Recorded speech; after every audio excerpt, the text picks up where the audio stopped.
melakukan pengenalan atau pemikiran untuk dapat mengetahui dan memahami kejadian tersebut sesuai dengan konteksnya.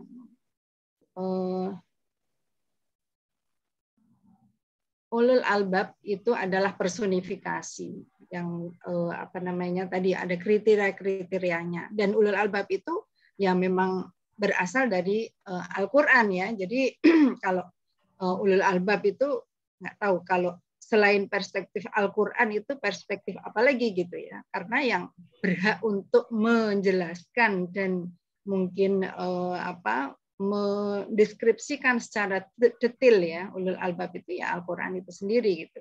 Cuma kemudian konteksnya pada masa sekarang ini apa sebetulnya atau siapa sebetulnya ulul albab itu, kemudian apa saja yang harusnya dilakukan oleh ulul albab itu di tengah perkembangan mungkin ya dunia sekarang ini. Nah, ini mungkin nanti akan dikupas habis ya oleh pemateri-pemateri yang ada pada sore ini yang sangat hebat-hebat ya.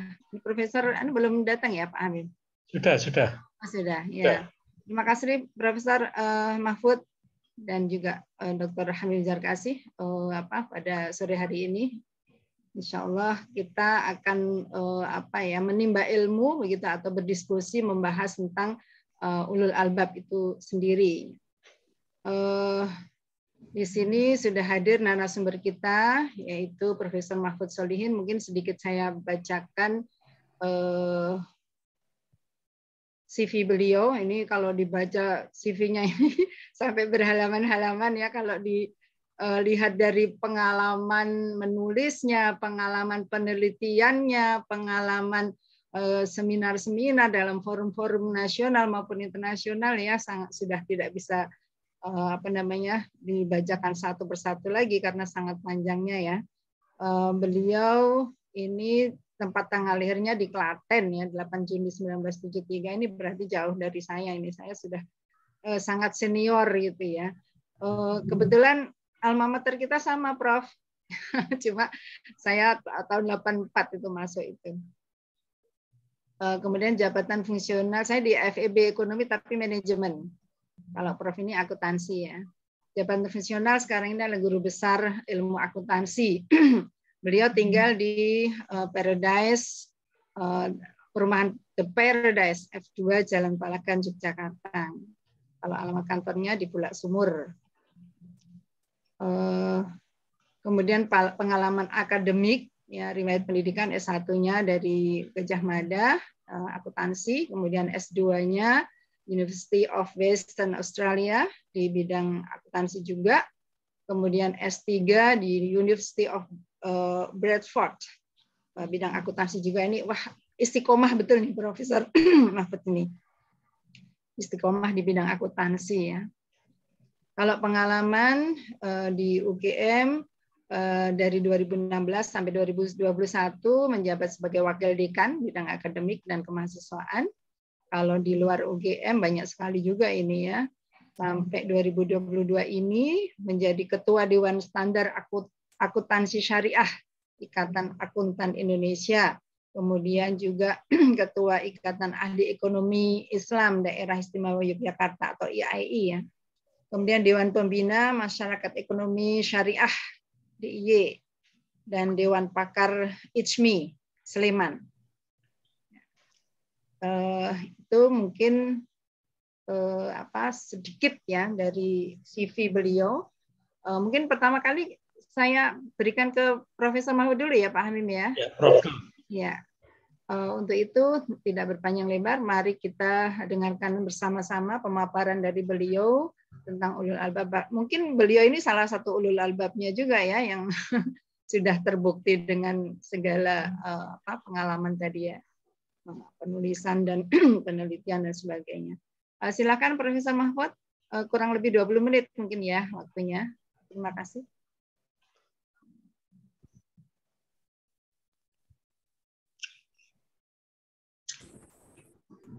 Oke, saya izin share ini, saya belum bisa share ya, Bu.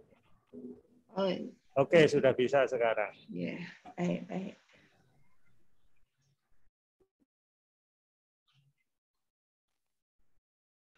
Apakah sudah terlihat ya Ibu? Belum ya? Belum, Pak. Assalamualaikum. Belum terlihat di screen, Prof.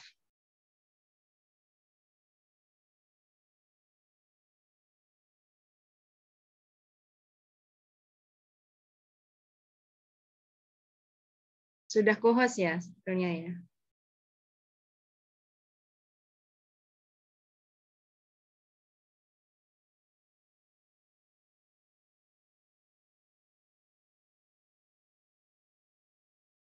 Halo admin, sudah Profesor sudah dimasuk ini ya, sudah dijadikan co-host ya? Sudah, Bu.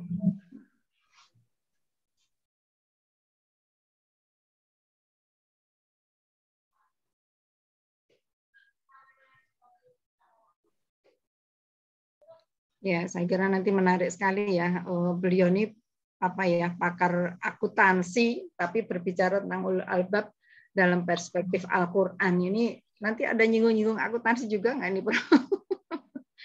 Ya, jadi memang ulul albab ini adalah orang yang apa dalam tadi nafi khalqis samawati selalu memikirkan tanda-tanda baik itu mungkin ayat-ayat kauniyah maupun kauliyah ya. Jadi tidak hanya ayat-ayat kauniyah saja, tapi juga kauliyah yang tertulis maupun yang ada di alam semesta ini adalah semuanya ayat-ayat yang perlu dibaca, dipelajari, dipahami, dan disikapi ya oleh seorang ulul albab. Ini nggak tahu kalau dari Profesor Mahfud ini apakah tadi ada hubungannya dengan akuntansi, kenapa Profesor ini istiqomah betul di bidang akuntansi dari S1 sampai S3-nya itu akuntansi. Ada apa sebetulnya akuntansi ini, Prof? Gimana, Prof? Belum bisa juga?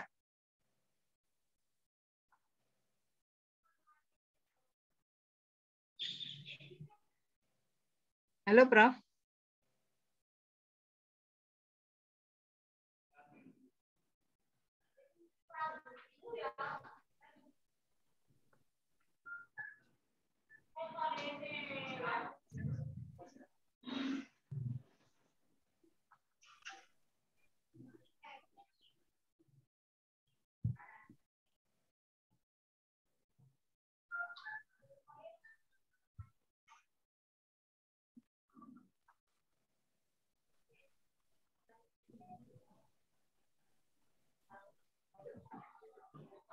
Profesor Mahfud tidak terkeluar toh ini dari room ya.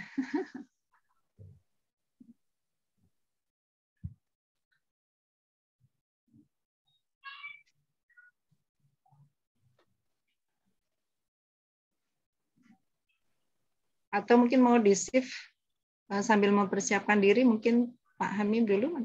Gimana Profesor Mahfud? Sudah mati. Ada itu.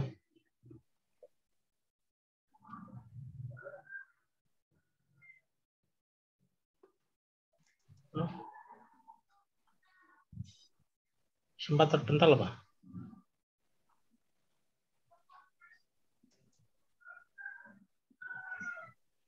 Ada kok di ini ya, ada ya. Ada itu. Ya.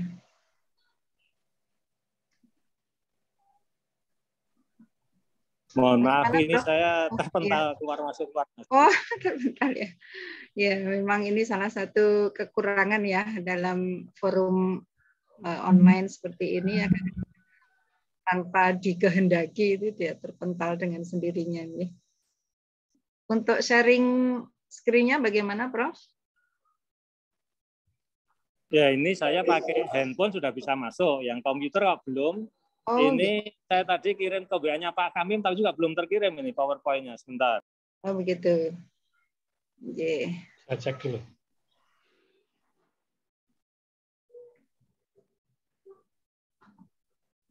Oh iya, belum terkirim juga, belum, Prof. Belum ada tempat saya.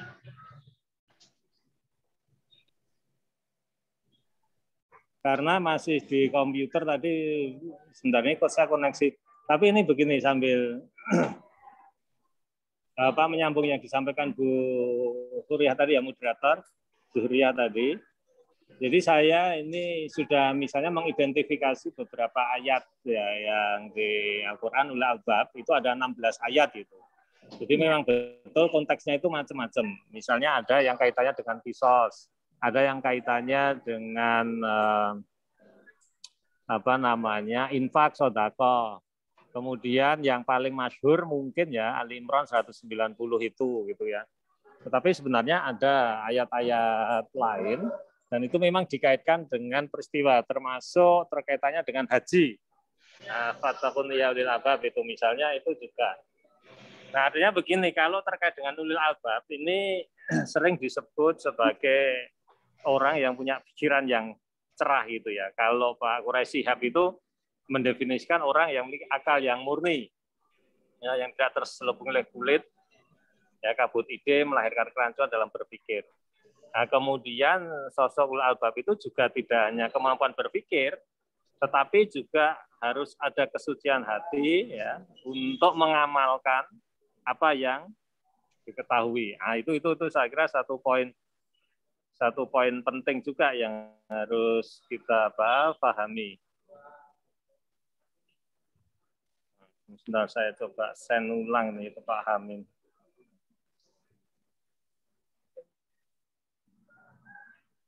Ya, belum bisa. Jadi ini misalnya saya identifikasi ya beberapa ayat itu di Al-Baqarah ada 179, 197, 269 gitu. Jadi ini menggunakan aplikasi saya search kata-kata ulil albab. Ya, Al-Baqarah 179, 197, 269, Ali Imran ayat 7 dan 190. Lalu di Al-Maidah. Kemudian ada di surat Yusuf ayat 111, Ar-Ra'd dan lain sebagainya. Kemudian yang menarik juga itu ada kata ulul albab tapi juga ulil albab gitu ya. Jadi kalau ulul itu kan jamak, kalau ulil itu mufrad. Ya ini misalnya kalau guru saya Ustadz Jafna itu mengatakan, jadi sebagai sosok ulul albab itu sama pentingnya untuk berkarya sendiri ya maupun berjamaah gitu. Nah ini. Jadi sebagai ulul albab ini kiprah kita dituntut baik kita dalam satu grup atau kelompok atau jamaah maupun dalam individu itu tetap harus bisa memainkan peran yang penting dan atau berkontribusi.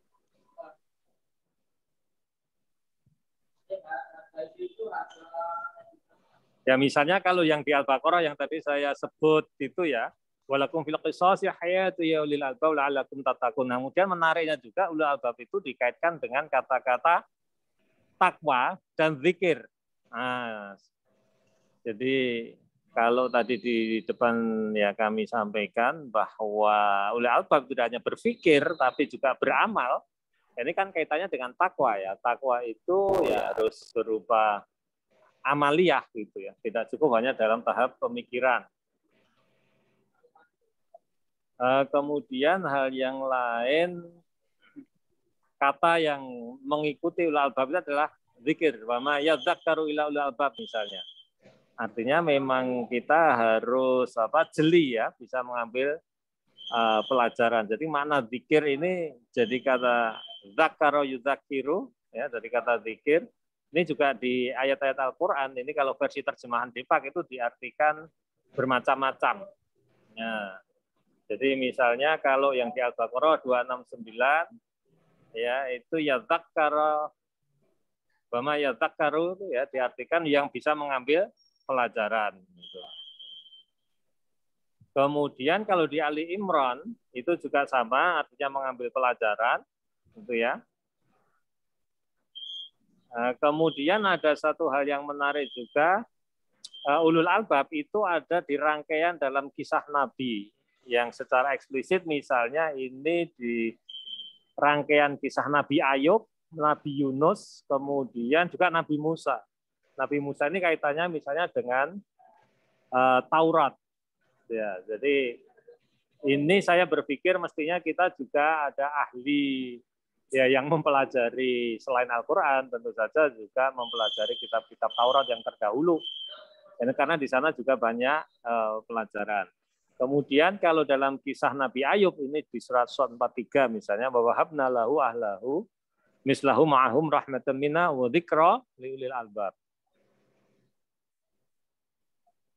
Dan kami anugerahi mengumpulkan kembali keluarganya. Nah, kita tahu kisah Nabi Ayub, itu panjang itu ya, yang sakit, tetapi pada akhirnya kembali lagi. Nah, ini bisa dimaknai juga bahwa kalau kita pakai tafsir sekarang kira-kira bahwa rekonsiliasi, nah itu merupakan salah satu aspek penting ya yang harus dilakukan oleh ulil albab. Rekonsiliasi itu kalau kita bicara dalam konteks jamaah ya umat Islam misalnya, ya itu harus bersatu ya dalam memperjuangkan kepentingan umat Islam misalnya gitu. Kemudian juga misalnya di surat Az-Zumar ya. Ya, surat Az-Zumar ini misalnya dikaitkan dengan orang yang taat melakukan ibadah. Aman wa qanit ana al-lail sajida wa qa'iman yahdharul akhirah wa yarju rahmata rabbih. Jadi ini menegaskan bahwa ulul albab yaitu harus melakukan amal ya. Kalau ini disebutkan misalnya qanitun ana al-lail, berarti ibadah di waktu malam sujud dan berdiri. Ya. Artinya kalau saya mengambil pelajaran seorang ulul albab yang sering juga diartikan cendekiawan tidak cukup hanya ngomong doang. Ya, tapi harus punya karya nyata. Nah, gitu. Kemudian yang menarik juga Az-Zumar ya 18 alladzina yastami'una al-qawla fayattabi'una ahsanah ulaika alladzina hadahumullah wa ulaika hum ulul albab. Mereka yang mendengarkan perkataan lalu mengikuti apa yang paling baik di antaranya. Ya, ini kemampuan melakukan analisis, mungkin ya kalau saya pakai bahasa sekarang, melakukan analisis secara kritis ya terhadap aliran-aliran atau kelompok-kelompok yang ada, ya. Lalu kita memilih yang terbaik, ya. Di sini ini paling baik ya. Fayattabi'una ahsanah. Ya. Tidak hanya hasan tapi ahsan. Ya, kalau kita bicara tentang hasan atau ahsan berarti mana yang paling sesuai dengan konteks ya. Zaman, kemudian ruang. Nah, ini memerlukan juga pemikiran yang kritis. Ini Az-Zumar ayat 18. Kemudian Az-Zumar 21, ya ini misalnya di akhir ayat 21 Az-Zumar, inna fi dzalika la dzikra liulil albab. Kalau ini kaitannya hampir sama ya, hampir sama dengan Ali Imran 190, kaitannya dengan ayat-ayat kauniyah. Ya, kalau Az-Zumar 21 ini secara eksplisit, apakah engkau tidak memperhatikan menurunkan air dari langit, lalu diaturnya menjadi sumber-sumber air di bumi. Kemudian dengan air itu ditumbuhkan tanaman-tanaman yang bermacam-macam warnanya. Kemudian menjadi kering, lalu kamu lihatnya kekuning-kuningan. Ya, ini beberapa pelajaran, ini paling tidak ada 2 ya kalau menurut saya. Ya ini bagaimana pentingnya ya kalau saya menyebutnya ilmu pertanian, artinya ya kita harus memperhatikan ya ilmu tentang pertanian. Kemudian kalau misalnya dikaitkan dengan SDGs ya, sekarang kan sedang menjadi tren Sustainable Development Goals. Ya, itu kaitannya bagaimana kita memelihara sumber-sumber air di bumi ini sebagai simbol ya, simbol bagaimana kita harus memelihara sumber daya alam. Kalau dalil yang lebih luas, misalnya kan kita tidak boleh membuat kerusakan di muka bumi. Ya, makna kerusakan itu banyak. Kalau Az-Zumar 21 ini secara eksplisit ya terkait dengan air. Dan saya kemarin membaca salah satu artikel ya, ini kalau Bapak Ibu ada yang dosen ya, salah satu yang publish di Q1 bagaimana water governance. Ya, tata kelola air itu menjadi satu isu yang besar itu. Ya, dan kalau dalam konteks Indonesia misalnya ya kita punya PDAM gitu ya. Jadi kalau kita membuat tata kelola yang bagus PDAM, ya itu sebenarnya bagian dari ulil albab. Tapi ada juga satu fenomena yang menarik jamaah sekalian. Jadi sekarang model ya sumur wakaf. Ya, sumur wakaf itu sebagai bagian dari implementasi Azimuth 21 misalnya, mungkin juga harus kita galakkan. Ya. Kemudian ada satu fenomena menarik di salah satu kecamatan, ya, saya lupa kecamatan di Gunung Kidul, itu perbatasan dengan Klaten. Itu ada sumur wakaf tapi dikelola secara profesional. Jadi ada semacam BUMDes. Ya.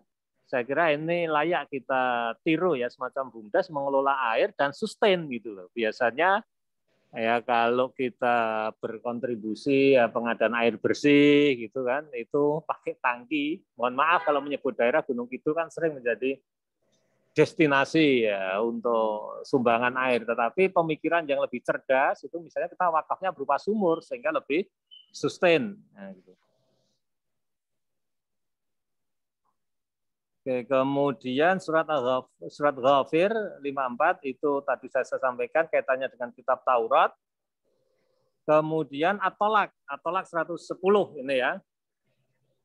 A'addallahu lahum 'adaban syadidan fattaqullaha ya ulil albab. Kembali lagi, ini dikaitkan dengan perintah untuk takwa. Kemudian frasa yang digunakan oleh Allah itu ulil albab, individu. Ya, artinya ada beberapa makna ini. Setiap kita harus bertakwa, setiap kita harus berpikir kritis. Kemudian yang menarik juga, yang dimaksud ulil albab itu adalah alladzina amanu. Nah, ini nih menjadi satu hal yang fundamental ya, bahwa kita bisa disebut sebagai ulil albab itu kalau kita beriman. Bahwa ulul albab sering dikaitkan atau diartikan sebagai cendekiawan, ya, orang yang mampu berpikir, tapi kalau dalam perspektif Al-Quran, ya, ini syarat menjadi ulil albab itu adalah amanu. Dan tidak cukup hanya amanu, kemudian sampai juga ittaqu. Nah, ini kan menarik. Jadi rangkaian kata-kata yang sering ya didekatkan dengan ulul albab atau ulil albab itu adalah tadzakkur, ya, kalau fi'il mudhari'nya kan ya dzakara yudzakiru ya tadzakkaru, kemudian apa amanu, kemudian ittaqu. Ya, ini tiga kata yang banyak menyertai ya, entah itu sesudahnya atau sesudah frasa ulul albab. Nah, sebagai penutup nanti mungkin kita bisa lanjutkan diskusi ya, atau Pak Hamim nanti bisa membahas beberapa kesimpulan ya yang bisa saya sampaikan setelah saya mempelajari beberapa ayat di Al-Quran ya, yang totalnya ada 16 ayat, kemudian terbagi menjadi ulul dan ulil, artinya individu dan jamaah ya.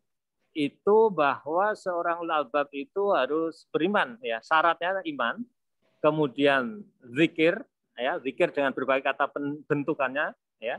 Ada yadzakkaru, bisa yatadzakkaru, kemudian yang terakhir adalah ittaqu atau bertakwa.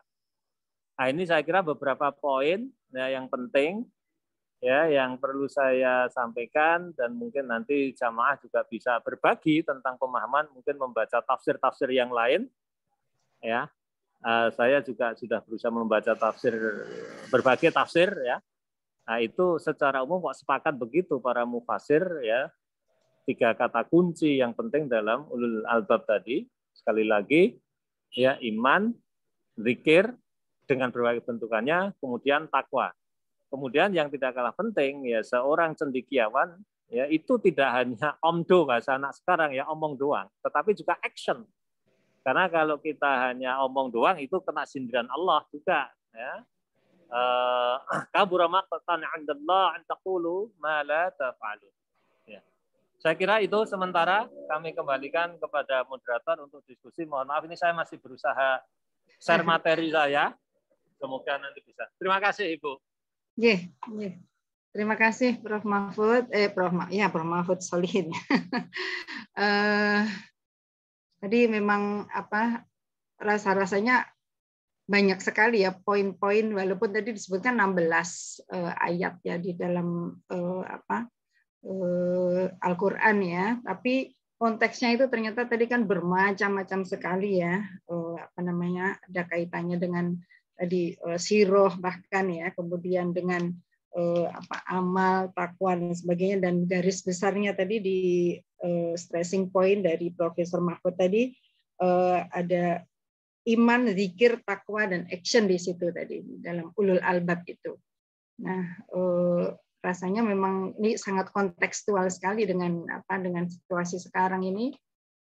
Sebetulnya mungkin juga sudah diterapkan dalam sistem kenegaraan atau berbangsa kita gitu ya. Cuma mungkin bagaimana supaya semuanya itu bisa mengarah kepada baldatun thoribatun warubun wafur itu harusnya seperti apa. Nah, itu mungkin nanti bisa menjadi bahan diskusi kita semuanya gitu ya. Yang baik dari pendidikan, pertanian tadi ya, kemudian pengairan dan sebagainya gitu. Saya kira nanti di sini ini kebanyakan mahasiswa ya, dan saya kira juga banyak juga pemikir-pemikir ataupun mungkin cendekiawan yang lain yang saya kira dinantikan untuk berurun rembuk ataupun berdiskusi di sini tentang sosok ulul albab tadi. Kesempatan kedua mungkin saya berikan kepada Dr. Hamimzat Kasyiputro. Saya kira kita sudah tidak asing lagi dengan beliau ini. Beliau adalah dosen UIN Sunan Kalijogo Yogyakarta dan juga pembina Yayasan Abdurrahman Rasud Baswedan. Selanjutnya monggo dipersilakan kepada Pak Hamim untuk memaparkan materinya. Terima kasih. Assalamualaikum warahmatullahi wabarakatuh. Waalaikumsalam warahmatullahi wabarakatuh. Terima kasih Prof. Mahfud Solehin yang materinya bagus, Pak Moderator, Bu Zuhriyah, dan Bapak-Bapak Ibu-Ibu sekalian, dan juga adik-adik mahasiswa yang berpartisipasi pada Pak sore ini. Tadi ralat Bu Zuhriyah, sekarang Pak Solehin baru dapat SK Ketua IJMI DIY itu. Oh. Ya, SK-nya baru dapat karena saya wakilnya jadi tahu. Oh. Ya, baru saja ya. Ya, baru SK-nya baru sampai tadi. Saya tidak akan bicara banyak, saya cuma akan mengambil penjelasan tentang ulul albab dari surat yang ke-13 ya, surat Ar-Ra'd itu ayat yang ke-19 sampai ayat yang ke-22 gitu. Ya, jadi supaya nanti kita diskusinya panjang. Jadi tadi ulil albab sering juga diterjemahkan dengan orang yang cerdas gitu ya. Jadi saya kira tadi kecerdasan dalam banyak hal ya. Namun coba kita buka dalam surat ke-13 surat Ar-Ra'd ayat 19 sampai 22. Di sana Allah menyatakan bahwa orang yang berakal atau ulul albab adalah dengan beberapa kriteria gitu ya. Kriteria yang pertama adalah orang yang memenuhi janji dengan Allah gitu. Jadi janji kepada Allah sering kita ikrarkan, misalnya ketika kita sholat, antara lain pernyataan takbir Allahu Akbar ya. Maka implementasinya apakah benar dalam realisasi kehidupan sehari-hari Allah yang paling besar dan diutamakan ya? Ataukah kita justru berbohong karena lebih mengutamakan hawa nafsu dan duniawi gitu. Benarkah juga syahadat kita ya, ketika kita membacakan 2 kalimat syahadat dengan persaksian kita, apakah itu juga betul-betul janji itu kita laksanakan ya? Atau juga misalnya ketika kita baca Fatihah ada iyyaka na'budu wa iyyaka nasta'in misalnya. Apa benar kita hanya kepada Allah kita mengabdi dan juga hanya kepada Allah kita memohon pertolongan ya. Sekarang ini kan kelihatannya dunia perdukunan juga mulai ngeremboko gitu ya.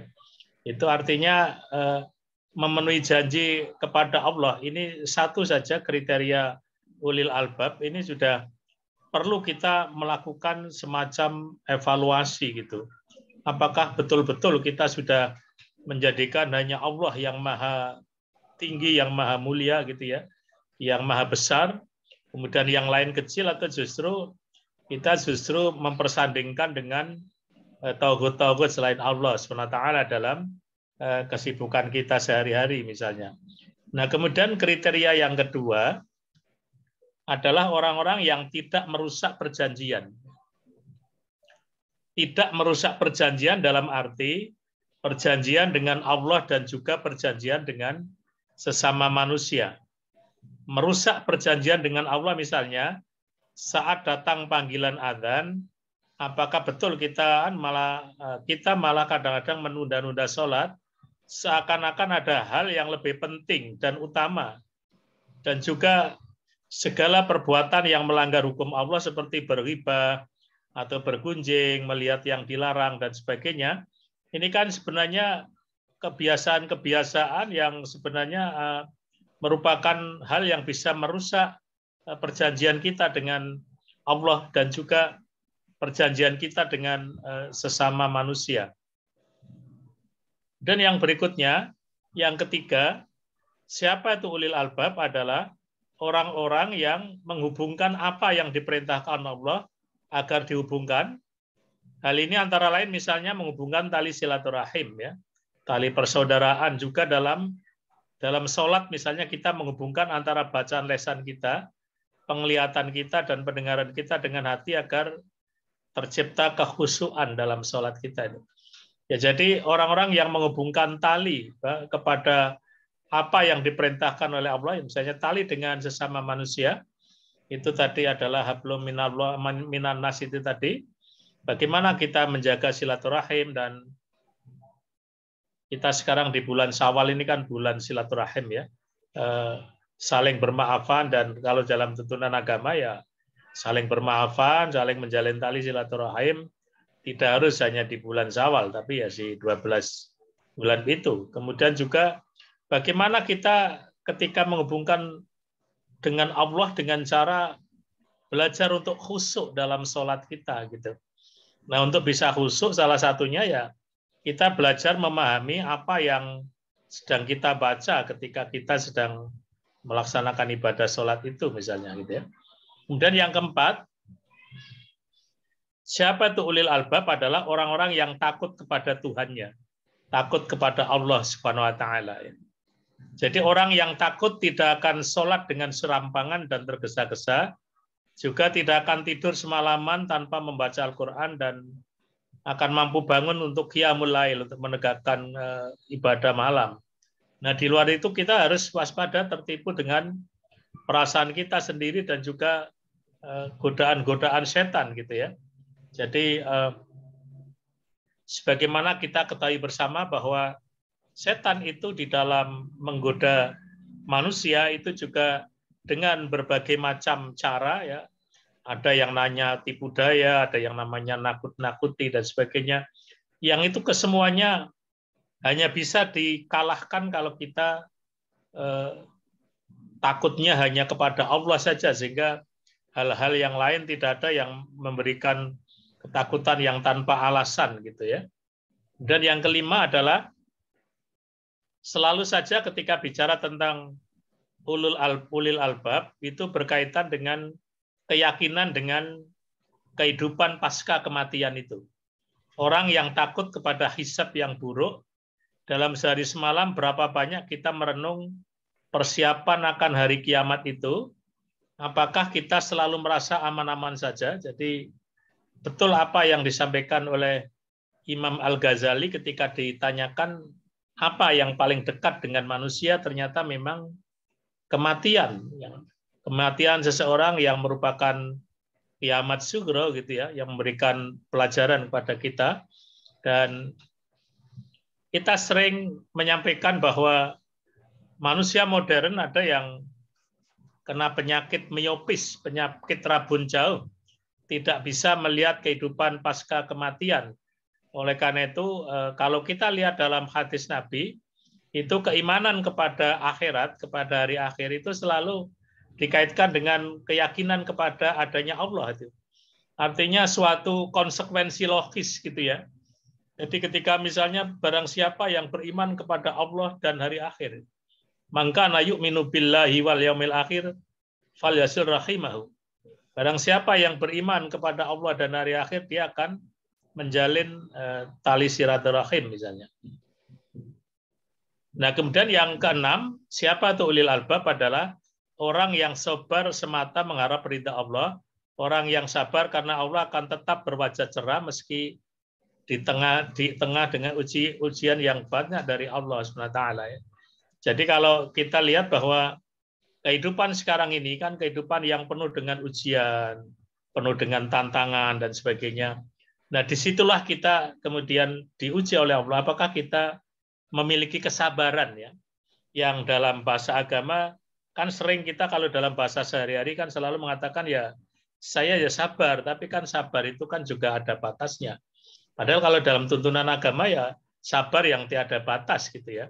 Artinya tidak ada yang membatasi sampai kepada kita betul-betul menemukan sesuatu yang berkaitan dengan kepasrahan kita kepada Allah SWT. Nah, kemudian yang ketujuh adalah dijelaskan lagi siapa itu ulil albab adalah mereka yang mendirikan salat. Gitu. Salat mencegah perbuatan keji dan mungkar. Inna sholata tanha 'anil fahsya'i wal munkar. Baik lahir dan batin, jika setelah sholat jiwa kita masih galau, pikiran masih bingung, masih ada amarah dan sebagainya, atau bahkan ada ketakaburan, kita harus segera analisa barangkali sholat yang baru kita lakukan baru sebatas untuk melaksanakan saja apa yang menjadi perintah Allah, tapi hakikat makna dan sebagainya belum kita resapi, belum kita praktekkan dengan cara yang sebaik-baiknya gitu ya. Nah, kemudian yang berikutnya dikatakan siapa itu ulil albab adalah tadi Prof. Mahfud juga sudah menyampaikan mereka yang menginfakkan sebagian rizki ya. Jadi kalau kita lihat dalam Al-Quran, sholat itu sering digandengkan dengan zakat ya.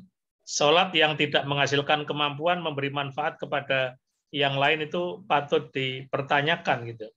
Oleh karena itu ini dua perintah Allah yang selalu berkait itu. Jadi dengan sholat kemudian perintah untuk zakat itu artinya setelah dimensi vertikal kita berserah diri kepada Allah, kemudian dimensi horizontalnya adalah memberikan kemaslahatan, memberikan kebaikan kepada lingkungan kita yang ada di sekitar kita, dan kita harus meyakini yang sepenuhnya bahwa dari apa yang dianugerahkan Allah kepada kita itu adalah sebagian memang menjadi haknya orang lain, sehingga kalau hak orang lain itu tidak kita berikan, maka kita telah melakukan suatu kezaliman, baik kezaliman kepada diri sendiri maupun kezaliman kepada orang lain gitu ya. Nah, kemudian yang terakhir yang juga dijelaskan di situ, siapa itu ulul albab adalah orang yang menolak kejahatan dengan kebaikan. Inilah cerita yang paling berat ketika kita diperlakukan dengan buruk misalnya malah mampu membalas dengan kebaikan. Bukan mengikuti hawa nafsu untuk membalas, mengamarah dan sebagainya gitu ya. Yang sering orang gambarkan itu kan seperti misalnya ketika anak-anak kecil itu melempar ke atas, melempar buah mangga gitu ya. Yang dilempar itu tidak membalas dengan kejahatan, tapi justru membalas dengan memberikan mangga yang sangat manis kepada yang mereka yang melempar. Itu mungkin yang dimaksud dengan kita, bagaimana kita ketika melakukan sesuatu, ketika dizalimi oleh orang lain tidak membalasnya dengan yang sama, tapi memaafkan, kemudian memberikan yang terbaik gitu. Nah, Bapak-bapak, Ibu-ibu, adik-adik sekalian, jadi 9 hal ini sebagai bahan perenungan, apakah kita sudah termasuk golongan ulil albab menurut Allah yang Rabbul Alamin ya. Jadi sekali lagi ini adalah salah satu saja tadi disampaikan oleh Prof. Mahfud dan ternyata tersebar di banyak ayat dan surat Al-Quran, tapi saya cukup memberikan contoh satu saja dalam surat yang ke-13 ayat 19 sampai 22. Pun saya kira sudah cukup memadai untuk kita melakukan kajian yang lebih mendalam dan nanti kita bisa lanjut dengan diskusi. Waktu saya kembalikan kepada moderator. Assalamualaikum warahmatullahi wabarakatuh. Waalaikumsalam warahmatullahi wabarakatuh. Terima kasih Pak Hamim atas pemaparannya.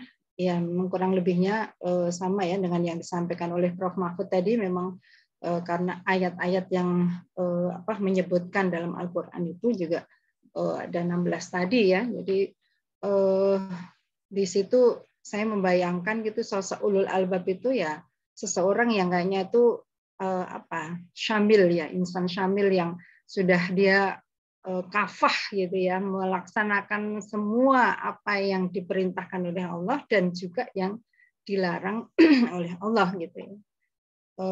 Kemudian kita mungkin tidak berhenti sampai sosok itu sendiri seperti apa, tapi bagaimana kemudian dalam konteks kita bernegara, dalam konteks kita berbangsa bertanah air ini gitu ya, bagaimana kemudian tanggung jawab ya sosok ulul albab itu terhadap apa yang terjadi di sekitar kita gitu.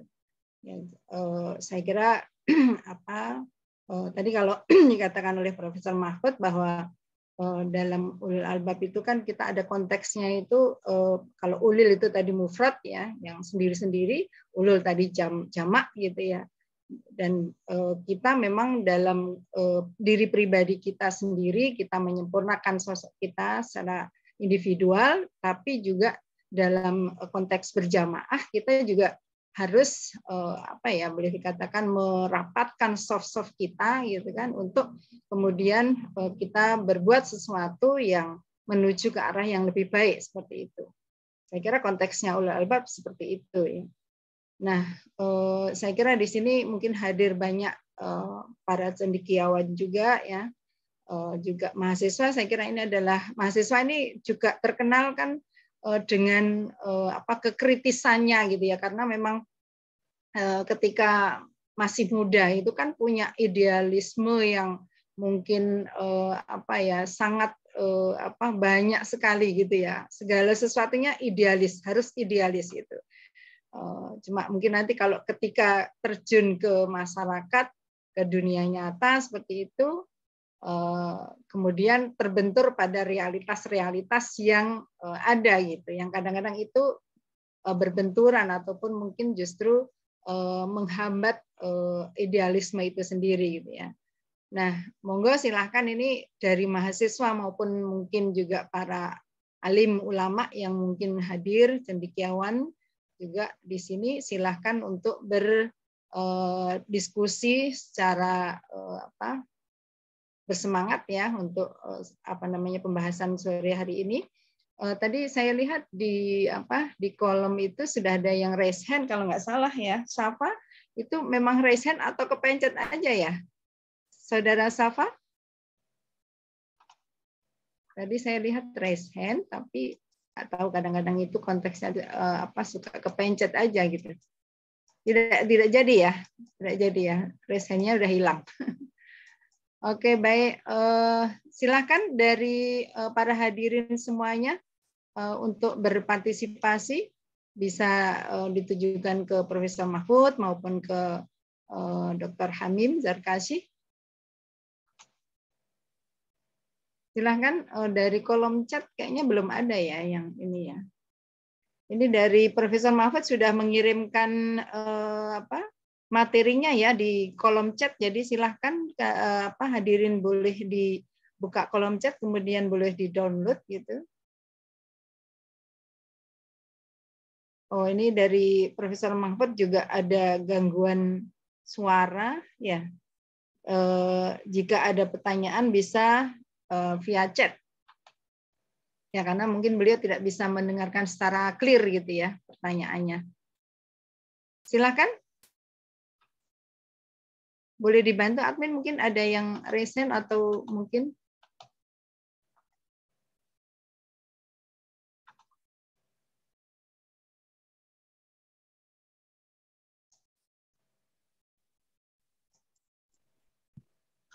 Pak Dr. Delmiri, barangkali Pak Dr. Delmiri kalau atau Pak Harun. Silakan para cendekiawan untuk menambahkan apa pembahasan pada kesempatan kali ini. Kalau saya sempat mendengar atau sempat mengetahui ya kalau di UII, di Universitas Islam Indonesia itu ada kurikulum namanya kurikulum ulil albab begitu. Jadi mungkin di situ apa ya diupayakan gitu kurikulum yang diberikan kepada mahasiswa itu kan mudah-mudahan betul-betul bisa bisa menghasilkan sosok-sosok ulil albab ataupun ulul albab yang jamak tadi ya. Sehingga mungkin semua mata kuliah itu selalu dikaitkan dengan ulul albab gitu. Sama mungkin dengan dulu kita ada Islamization of knowledge ya. Jadi semua pengetahuan itu diarahkan untuk diislamisasikan gitu ya, bahwa walaupun mungkin masih menjadi pertanyaan sebetulnya pengetahuan itu Islam atau bukan, ataupun sebetulnya semua pengetahuan itu kan sebetulnya sudah Islam gitu, sudah berserah diri gitu ya istilahnya. Nah, untuk kurikulum ulul albab sendiri mungkin kalau ada dosen ataupun mungkin mahasiswa dari UII mungkin boleh nggak mungkin disampaikan di sini gitu kan. Tapi kalau tidak salah sih belum lama kurikulum ulul albab itu mungkin sedang dalam tahap penggodokan kayaknya. Apakah sudah terjemahkan dalam bentuk-bentuk silabi dan sebagainya, saya juga tidak paham ya. Ini ada pertanyaan dari Mas Irsyad ya. Assalamualaikum, apakah status ulul albab bisa gugur? Dan bagaimana sikap istiqomah bagi ulul albab? Ini ditujukan kepada Pak Hamim. Silakan Pak Hamim, monggo. Ya, jadi sebelum saya menjawab dari pertanyaan Mas Irsyad tadi yang disampaikan oleh moderator, saya kebetulan juga ngajar mata kuliah Islamisasi Ilmu Pengetahuan yang untuk program magister di UIN Sunan Kalijaga, yang jadi memang ya masih selalu saja kita ingin supaya ya katakanlah kalau dulu bukunya yang paling ramai kan Cendekiawan Muslim gitu ya. Mungkin bisa kata lain dari ulul albab itu mungkin cendekiawan Muslim yang lebih bisa diartikan yang lebih luas gitu. Nah kemudian kalau pertanyaan tadi apakah bisa gugur posisi sebagai ulul albab, ya kalau misalnya seorang cendekiawan kemudian maaf ya dalam bahasa kasarnya melacurkan diri dengan ilmunya itu, ya berarti dia sudah menggugurkan diri gitu, sudah tidak memposisikan lagi sebagai seorang cendekiawan Muslim yang komitmen terhadap kebenaran-kebenaran yang diyakininya itu gitu. Nah terus yang kedua, bagaimana upaya kita supaya menjaga konsistensi, menjaga istiqomah dengan keulil albaban kita ini ya yang pertama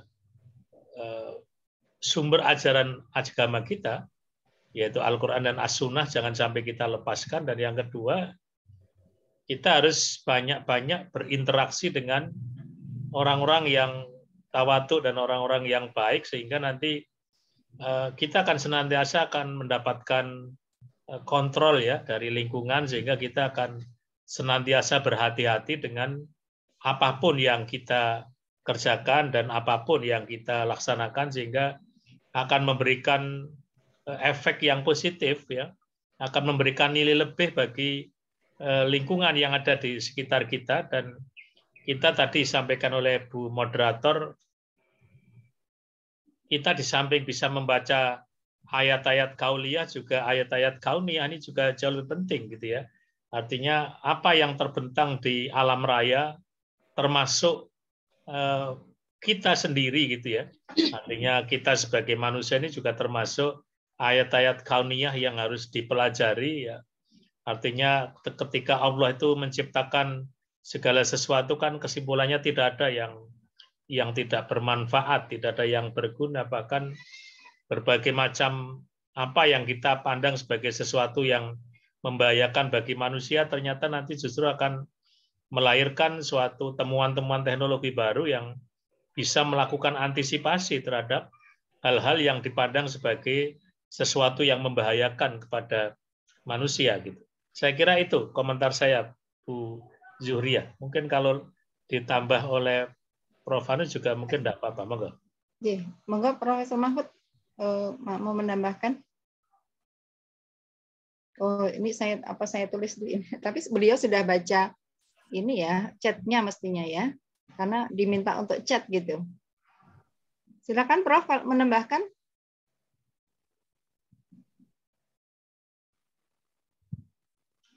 Ya, mungkin sambil Kita ada chat juga dari Pak Muhari. Oh, suaranya masih mute, Prof. Mahfud.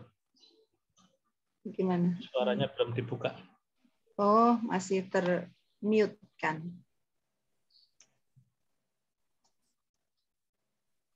Ya, mungkin sambil sambil kita menunggu respon dari Prof. Mahfud, ini ada beberapa juga pertanyaan. Mengapa orang berpikir kritis itu disebut juga dengan ulil albab? Kemudian ini Pak Muhari ya, terkait ilmu akuntansi atau sistem keuangan konvensional didasarkan pada teori-teori dan filsafat materialisme ya, yang dalam bisnis ada bagaimana dengan modal seminim mungkin dengan harapan ya, ini teori ekonomi yang saya juga dulu belajar itu teori ekonomi itu adalah ketika kita itu dengan modal yang sekecil-kecilnya untuk mengharapkan atau mendapatkan laba keuntungan yang sebesar-besarnya. Ini menarik juga ini ya. Lalu bagaimana prospek atas penerapan filsafat timur atau ajaran Islam dalam akuntansi? Ini wewenangnya Profesor Mahfud ini. Atau sistem keuangan kita saat ini. Oh, ini ada jawabannya melalui chat juga ini. Akuntansi termasuk muamalah ya, hubungan dengan sesama gitu. Maka kaidah yang diutamakan adalah semua boleh kecuali yang dilarang. Jadi, ini sudah dikembangkan dalam akuntansi syariah gitu, menurut Profesor Mahfud ini. Jadi sekarang ini kan segala sesuatunya kan kemudian dikaitkan dengan syariah gitu ya. Bank syariah gitu. Dulu bank konvensional, sekarang bank syariah. Asuransi, dulu asuransi konvensional, sekarang ada asuransi syariah. Kemudian apa lagi? Semuanya dikaitkan dengan syariah. Kadang-kadang ada teman-teman yang agak dalam tanda petik nakal itu, wah sekarang itu yang paling laris adalah jualan syariah gitu. Kalau udah pakai syariah gitu tuh banyak peminatnya seperti itu. Nah ini ya menjadi sesuatu yang sebetulnya ini juga salah satu tugas dari ulul albab gitu ya, untuk memikirkan, untuk kemudian juga menanggapi, bahkan kemudian bagaimana yang seharusnya ke depannya itu harus kemudian disikapi seperti itu. Ini ada Mas Tutoyib, Bu. Oh ya, ada Pak Mas Tutoyib ya. Monggo Kanda Mas Tutoyib, dipersilahkan untuk memberikan tanggapannya, sangat diharapkan. Monggo, Mas Mastur.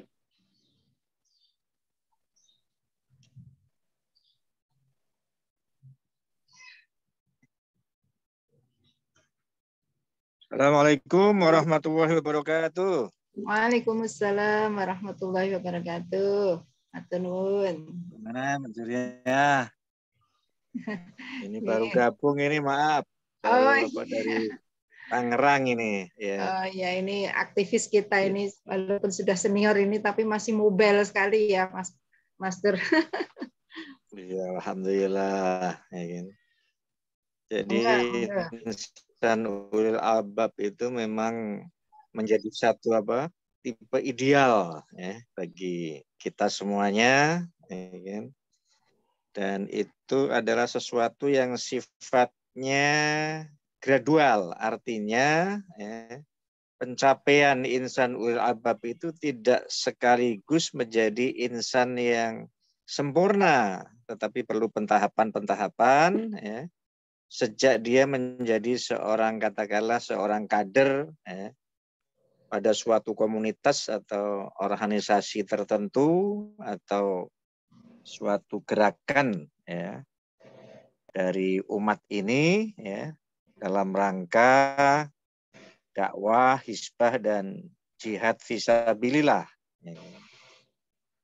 Jadi insan ulil albab itu sebuah konsep yang nanti akan diuji di lapangan. Apakah seseorang itu akan meningkat makomnya atau tidak? Jadi makom ulil albab itu adalah bertingkat-tingkat seperti seorang yang sedang menempuh suatu pendidikan. Jadi tingkat yang paling dasar, tingkat menengah, ya, tingkat atas, dan seterusnya. Kapan dia sempurna? Apabila sudah mencapai yang namanya sakaratul maut. Makanya dalam Islam tidak ada konsep pensiun. Manusia harus selalu untuk bisa menjadi manusia yang ideal tadi, ya, dengan suatu amalan-amalan, suatu perbuatan, suatu aktivitas, ya, yang berkesinambungan. Jadi yang disukai oleh Allah adalah suatu amalan yang bersifat berkesinambungan walaupun itu sedikit atau kecil. Itulah yang akan menempa kita adalah sebetulnya aktivitas kita sendiri. Makin banyak cobaan dan rintangan yang kita lalui dan kita bersabar di situ untuk meniti jalan yang mendaki, jalan yang licin, yang sempit, yang berliku-liku, yang penuh dengan debu.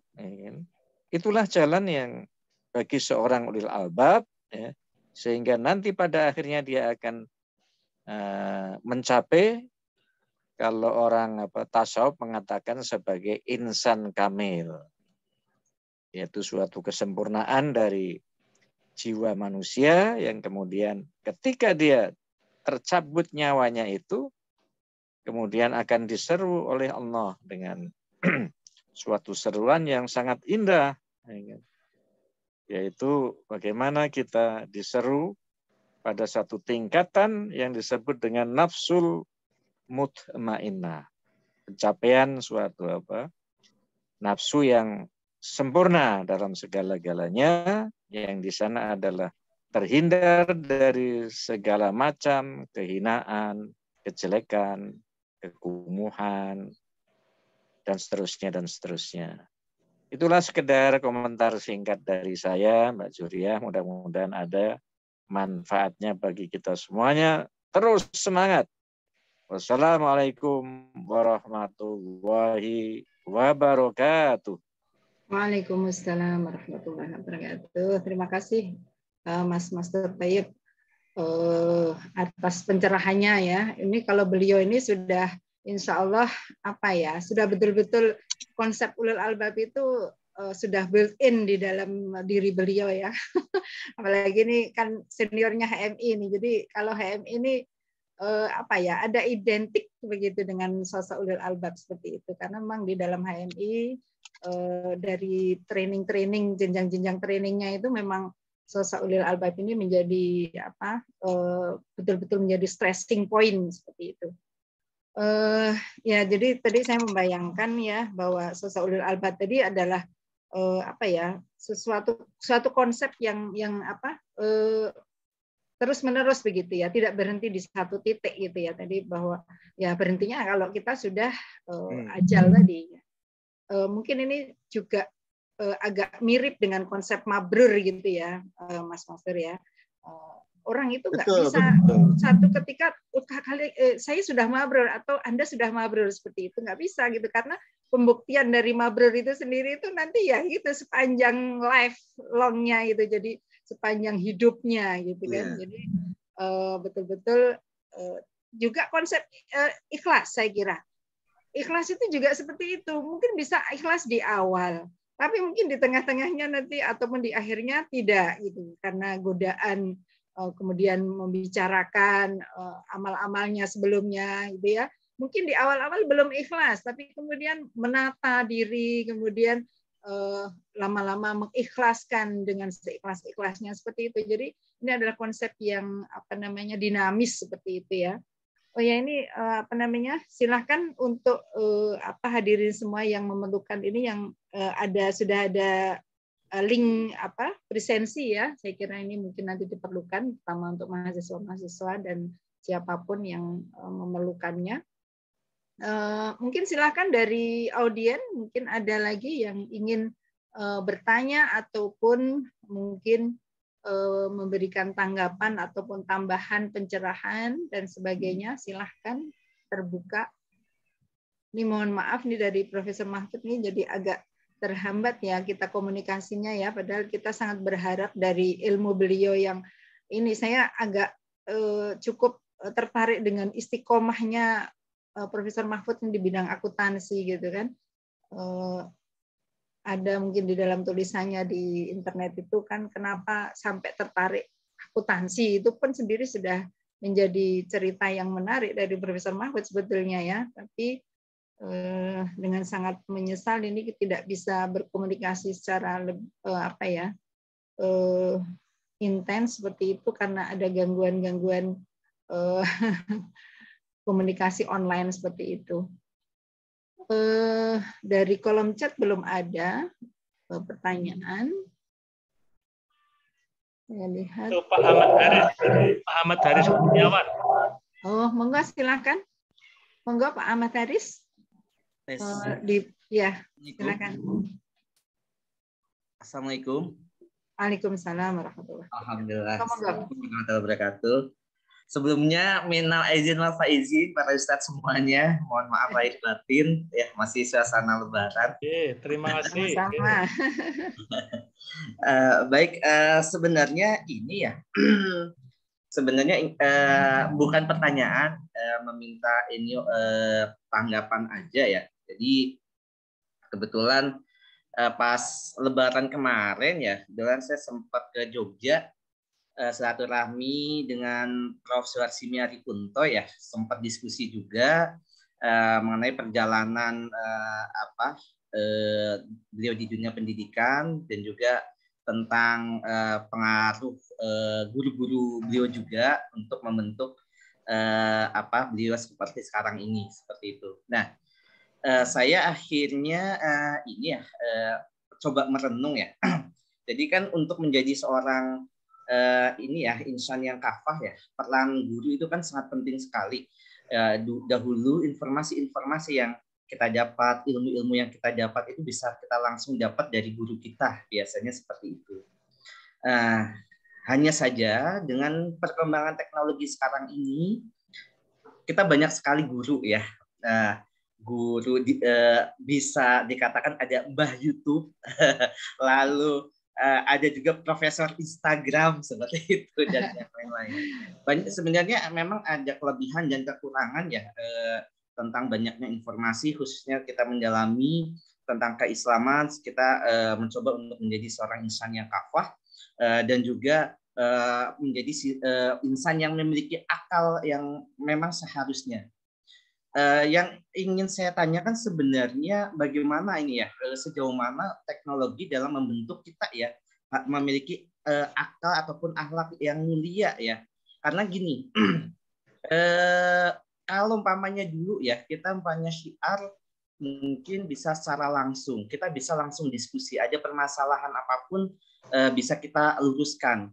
Ada pemahaman yang tidak sesuai dengan akal yang baik juga bisa kita ajak diskusi secara langsung seperti itu, apalagi dengan guru-guru kita. Tetapi sekarang ini hampir ya, apalagi juga sekarang ini juga kita online, banyak kendala-kendala sehingga akhlak dan juga akal kita ya sebagai insan yang kafah kadang juga banyak penyimpangan-penyimpangan. Sampai terakhir saya juga agak miris sebenarnya ada diskusi di TV One kalau nggak salah ya tentang sama-sama beliau berdua itu memiliki akal yang bagus, mencoba menafsirkan Al-Quran dan juga fikih yang ada mengenai pernikahan yang beda agama waktu itu. Cuma saya mirisnya di situ adalah semuanya ada yang memiliki landasan yang kuat, ada yang memiliki landasan kuat tapi sumbernya nggak kuat seperti itu. Nah, saya ingin tanggapan dari para ustadz semuanya, dari para narasumber. Ini gimana nih masa-masa sekarang ini memungkinkan nggak sih sebenarnya kita syiar agar kita membentuk para cendekiawan-cendekiawan Muslim sekarang ini, sehingga akalnya ya nggak akal-akalan ya, tapi memang akal yang sesuai dengan kaidah-kaidah dan juga norma-norma Islam. Seperti itu. Kurang lebih mohon maaf. Oke, terima kasih. Ini ya satu pertanyaan yang sangat bagus sekali ya. Namun mohon maaf dari Profesor Mahfud mungkin tidak bisa untuk menjawab. Monggo silakan dari Dr. Hamim.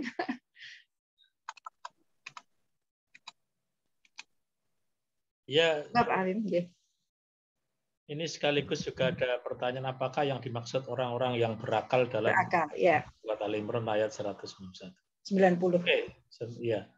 Jadi sekaligus saja. Jadi katanya dengan apa yang disampaikan oleh Pak Ahmad Haris, kaitannya dengan bagaimana program ini, bahwa apa istilahnya, ya kita ini bicara tentang ulul albab itu kalau di Pelantika kampus itu kan mungkin mulai tahun 80-an ya. Artinya sejak ya kira-kira ada 40 tahun yang lalu kita banyak membicarakan itu. Setelah banyak ada translate dari buku-buku yang datang dari banyak dari Timur Tengah itu untuk.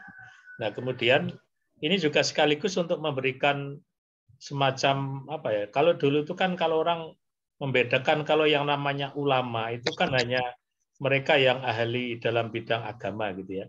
Padahal kalau kita lihat orang alim, orang pinter ya pinter dalam semua hal, termasuk juga pinter dalam sains dan teknologi, sehingga ulama itu mungkin juga kata lain dari ulul albab itu.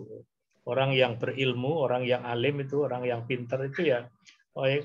Tadi juga ada yang menanyakan kenapa orang ulul albab termasuk yang bisa yang berpikir secara kritis gitu ya. Nah, jadi kalau kita lihat bahwa orang yang berpikir secara kritis itu kan artinya melihat segala sesuatu secara apa ya, kita kaji secara ilmiah dulu gitu, tidak langsung kita menerima gitu saja. Dan salah satu dari ciri orang yang masuk dalam ulul albab adalah mereka yang senantiasa mengkritisi terhadap segala sesuatu yang ada di sekitarnya gitu ya, supaya nanti kita bisa berlaku adil ketika melihat suatu fenomena yang terjadi gitu ya. Jadi sekarang ini kan kalau kita lihat dalam bahasa agama, di bawah takwa itu kan adil itu. Artinya orang tidak mungkin bisa takwa kalau dia tidak bisa berlaku adil dalam kehidupan bermasyarakatnya. Dan orang hanya bisa berlaku adil kalau dia menjadi orang yang ulil albab, menjadi orang yang intelektualnya tinggi gitu, bisa berpikir secara cerdas dan seterusnya gitu. Nah, kalau kita lihat memang Islam itu adalah agama diberikan pada orang-orang yang berakal ya. Bahkan ketika dalam situasi tertentu orang yang kehilangan akal kan tidak ada kewajiban agama bagi dia dan seterusnya. Nah, disinilah yang menjadi persoalan adalah bahwa tantangan di Indonesia khususnya itu kan kaitannya dengan literasi kan sangat lemah gitu ya.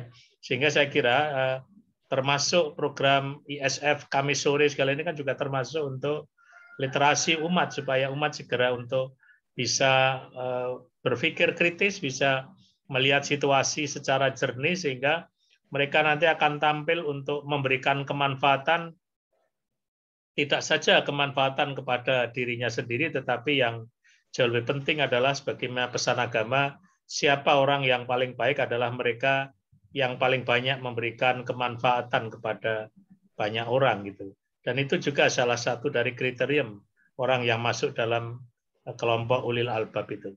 Saya kira itu, Bu Zuhria, komentar saya. Iya, terima kasih. Bu Surya, halo. Ya, monggo. Ya. Masih ada waktu tidak? Sedikit. Masih, boleh, monggo. Silakan. Ya, ini untuk khusus saya buat untuk Mas LH atau Bung LH. LH, tahu nggak ya. LH? Ya, Sulaiman Hakim ya. Iya. Judulnya Pergaulan LH Meretas Batas. Berawal dari Jogja, nasib menuntun takdir. LH mencari jati diri, menimba ilmu dan menjadi seorang aktivis yang terjun berjuang menyampaikan aspirasi. Dengan berjalannya waktu, dilepaskannya baju alma mater yang dirasakannya terlalu sempit. Dibuatnya kampus merdeka di kamarnya sendiri, Sambu 3 yang sahaja. Bersama sohib setia, Said Tuhulele, Zulkifli Halim, dan lainnya. Ditelusuri jalan perjuangan sampai detil lika-likunya dengan ketabahan dan ketahanan mental yang prima, menyuarakan jeritan dan tangisan rakyat menuntut keadilan. Aku bersaksi dalam hati, orang mengenal seorang LH, terutama karena pergaulannya yang sangat luas, meretas batas-batas primordialisme semu. Pada posisi dan event apapun, dengan peran seperti apapun, seorang LH selalu eksis dan patut diteladani. Bicara LH, pelan dan datar, tapi penuh pesona, merasuk dalam kalbu kader setia, civitas akademika, seantero semesta.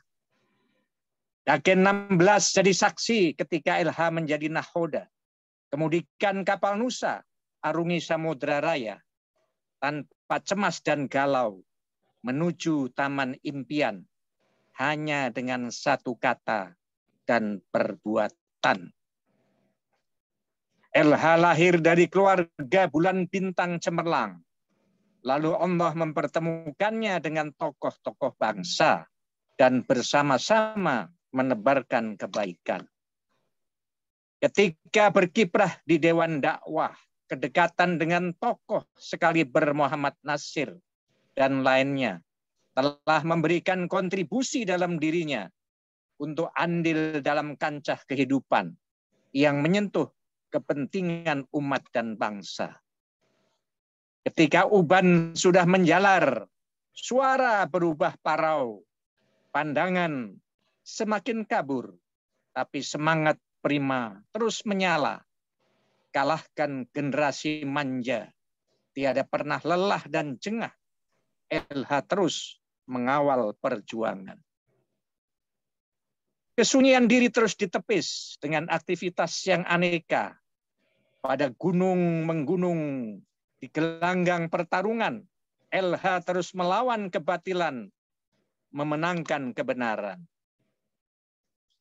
Jiwa muda tetap membara pada sosok LH yang kian renta, tertularkan semua cita pada kader penerus mulia sepanjang jalur estafeta. LH menancapkan asa di relung-relung jiwa yang selalu sadar dan dahaga mencapai idealita, sekaligus berangkat dari realita yang tidak baik-baik saja. Saat menjadi senator di Senayan, LH meniti hari-hari dengan sangat berhati-hati, tuntaskan misi suci dalam ridho ilahi, tanpa janji, hanya bukti. Karena amat besar cinta LH pada Nusantara tercinta Indonesia Raya, kapal besar bangsa, tekadnya tak pernah surut walau hanya sedetik atau sejengkal. Ketika suatu masa LH harus memilih, yang dengan pilihannya itu ia harus berkorban, tak segan-segan dikorbankan dirinya tanpa harus berhitung untung atau buntung. Saat berhikmat di sekretariat negara, impiannya tak henti, walau hanya sehari, walau hanya seinci. Merajut keutuhan bangsa lebih berharga bagi LH daripada merebut kemenangan, tapi bangsa terpecah belah. Di budi mulia, empati ditanamkan LH di dada anak muda pada pahlawan bangsa yang telah banyak berjasa dengan menggelar forum pencerahan yang membangkitkan kesadaran. Di tengah-tengah masyarakat menatap masa depan sepenuh optimisme, tak ada hari-hari LH tanpa karya nyata. Di sini kita angkat topi, peran keluarga sangat nyata dan menentukan mewakafkan kesempatan dengan pengertian dan kerelaan. Tegar beriman, 4 Syawal 1443 Hijriah. MT Al-Kendali. Wassalamualaikum warahmatullahi wabarakatuh. Waalaikumsalam warahmatullahi wabarakatuh. Nah, ini ulil albab kita ini, contoh ulil albab. Iya, betul sekali. Kita semua insya Allah mendoakan beliau supaya bisa segera sembuh seperti sedia kala dan bisa beraktivitas kembali.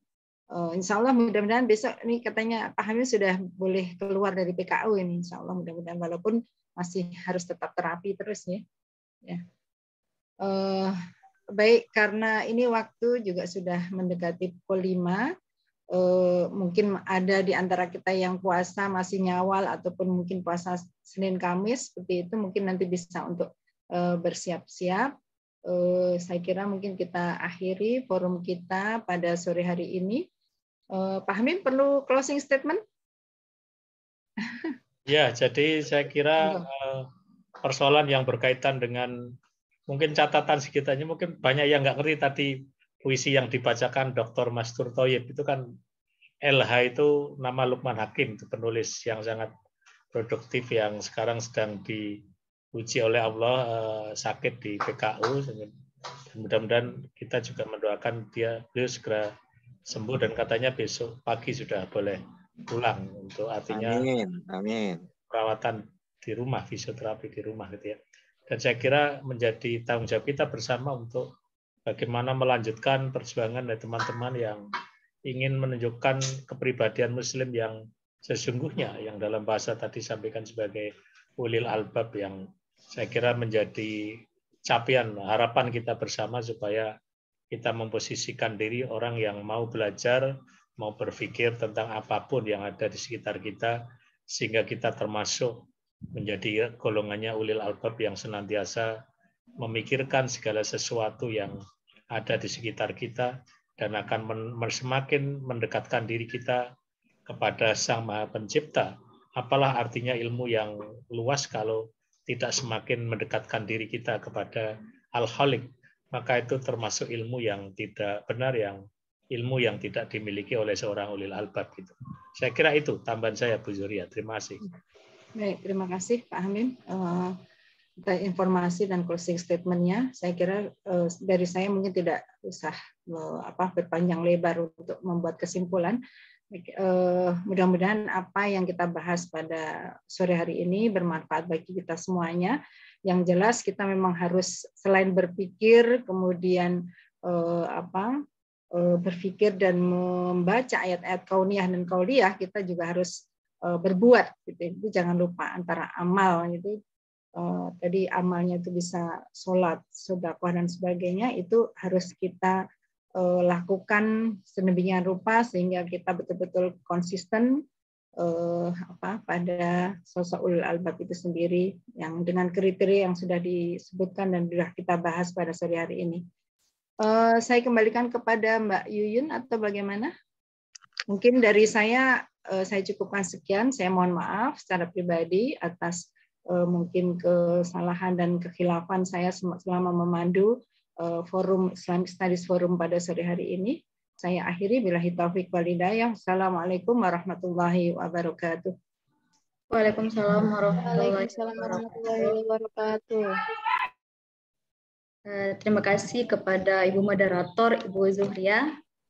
Alhamdulillah tidak terasa kita sudah berada di penghujung acara. Saya Yuyun Ayu Lestari, selaku host pada sore hari ini memohon maaf apabila terdapat kesalahan dalam bertutur kata, penyebutan gelar maupun dalam keseluruhan pelaksanaan webinar Islamic Studies Forum. Ucapan terima kasih kepada kedua narasumber atas materi yang sudah diberikan walaupun tadi beberapa waktu sempat terhalang sinyal. Kemudian kepada moderator Ibu yang telah menemani kita dari awal sampai akhir diskusi. Tidak lupa juga kepada seluruh peserta yang telah mengikuti acara dari awal sampai akhir juga. Semoga apa yang kita dapat hari ini menjadi ilmu yang berkah dan berguna dalam kehidupan sehari-hari. Akhir kata, semoga webinar pada hari ini menjadi ibadah bagi kita semua. Marilah kita tutup dengan sama-sama melafazkan kalimatullah alhamdulillah. Alhamdulillah. Assalamualaikum warahmatullahi wabarakatuh. Waalaikumsalam warahmatullahi wabarakatuh. Terima kasih semuanya, Pak Aris. Terima kasih semuanya. Terima kasih, Prof. Terima kasih semuanya. Amin semuanya. Mohon izin, Pak Yuyun. Mohon izin live dulu, Prof. Monggo. Mohon izin, Prof. Izin live.